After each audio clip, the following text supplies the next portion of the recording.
بہت ساری باتیں متس ہوتی ہیں لیکن وہ تاریخ کے اندر گھڑی ہوئی ہوتی ہیں. وہ 100 سال سے 1000 سال تک اور 1000 سال سے 5000 سال تک دہرائی گئی ہوتی ہیں. پھر یکدم پتہ چلتا ہے کہ وہ بات صحیح نہیں تھی. تو اسی طرح یہ بات بھی صحیح نہیں ہے کہ جو اعتماد ایک دفعہ چلا جاتا ہے، وہ شیشے میں تریڑ آ جاتی ہے اور فلانی بات ہو جاتی ہے. یا لوگ کہتے ہیں کہ جو بگڑے ہوئے ہیں وہ نہیں سدھرتے، پاویں پور پور کٹ دئیے. یہ ساری باتیں ڈسہارٹ کرنے والی باتیں موجود ہیں اپنی جگہ پر، ان کی کوئی حقیقت نہیں ہے. آپ کے سامنے لوگ بدلتے ہیں اور میریکولسلی بدلتے ہیں اور ایجوکیشنلی بدلتے ہیں. یا تو کسی میریکل سے بدلتے ہیں، آپ کے ارد گرد لوگ بدل جاتے ہیں، آپ انہیں کچھ سالوں کے بعد ملتے ہیں تو آپ کہتے ہیں یار اس کو کیا ہو گیا ہے، اور وہ میریکل کوئی ہوئی ہوتی ہے. یا پھر وہ ایجوکیشنلی بدلتے ہیں کہ ان کے اوپر رنگ چڑھتا ہے، کوئی رنگ، وہ جو رنگ چڑھتا ہے ان کے اوپر وہ ایجوکیشنل رنگ ہوتا ہے کہ کسی اچھے کی صحبت میں بیٹھ گیا اور پھر صحبت کا رنگ چڑھنا شروع ہو گیا. تو یہ بات بالکل بھی صحیح نہیں ہے، کیونکہ ہم سب کو بچپن میں ایسی باتیں بتائی جاتی ہیں ان گڈ فیتھ، بہت ساری باتیں ان گڈ فیتھ بتائی جاتی ہیں. اور مثال کے طور پر ہمیں بتایا جاتا ہے کہ اگر تم نیکی کے رستے پہ رہو گے تو تم پر کوئی مصیبت نہیں آئے گی، تمہارا کوئی نقصان نہیں ہوگا. یہ بات درست نہیں ہے. یہ ان گڈ فیتھ کہی جاتی ہے تاکہ آپ نیکی کے رستے پہ رہیں. دیکھیں پرسنٹیج اپنی جگہ، لیکن میں یہ کہنا چاہ رہا ہوں کہ جو میں نے دیکھا ہے کہ جو پیشنٹس ریکوری میں چلے جاتے ہیں، میرا اعتماد ان پہ 100% نہیں ہوتا، 200% ہوتا ہے. بعض اوقات 300% ہوتا ہے، بعض اوقات 50% ہوتا ہے. لیکن یہ ڈیپینڈ کرتا ہے کہ آپ کس کی بات کر رہے ہیں، کس بندے کی بات کر رہے ہیں.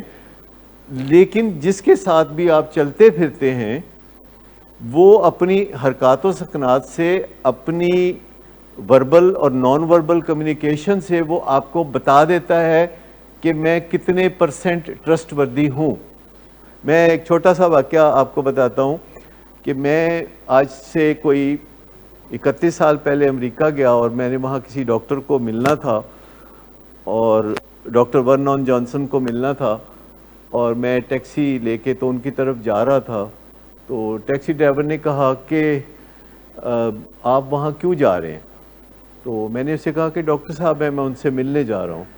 انہوں نے کہا کہ لگتا نہیں کہ آپ کو ان سے کوئی کام ہے، تو پھر آپ کیوں جا رہے ہیں؟ وہ کیوریس ہو رہا تھا کہ میں کیوں جا رہا ہوں، کیونکہ وہ دنیا میں الکوہلزم کے ماننے ہوئے ڈاکٹر تھے، اب دنیا میں نہیں رہے، انہوں نے بڑی کتابیں لکھی ہیں. میں نے کہا میں ان کو ملنے جا رہا ہوں اور ان سے کچھ سیکھنے جا رہا ہوں. تو کہنے لگا آپ کو پتہ ہے کہ میں بھی الکوہلک ہوں اور میں نے پچھلے 35 سال سے شراب نہیں پی، اور میں روزانہ فلاحی کام کرتا ہوں، لوگوں کو شراب چھڑانے کے لیے بھی میں ایک انجمن کا حصہ ہوں. تو میں اس لیے کیوریس ہو کے آپ کو پوچھ رہا تھا. تو میں نے کہا بڑی اچھی بات ہے، کیا آپ مجھے کوئی ایسی میٹنگ اٹینڈ کرا سکتے ہیں جو کہ آپ کرتے ہیں؟ انہوں نے کہا ہاں میں ضرور کرا سکتا ہوں. پھر انہوں نے کہا کہ آپ یہاں سے کتنی دیر میں فارغ ہوں گے اور آگے آپ نے کہاں جانا ہے؟ تو میں نے کہا آگے میں نے 60 کلومیٹر دور جانا ہے، سینٹر سٹی میں، منیسوٹا میں تھا، منیاپولس میں. تو انہوں نے کہا کہ آپ اپنا سامان میری گاڑی میں ہی رہنے دیں گے یا یہاں آپ جہاں جا رہے ہیں 2 گھنٹے کے لیے آپ کا سٹے ہے تو میں سامان آپ کا یہاں سے اتار دوں؟ تو میں نے کہا کہ آپ ایسے کیجئے کہ سامان بے شک گاڑی میں ہی رکھیے، مجھے کوئی مسئلہ نہیں.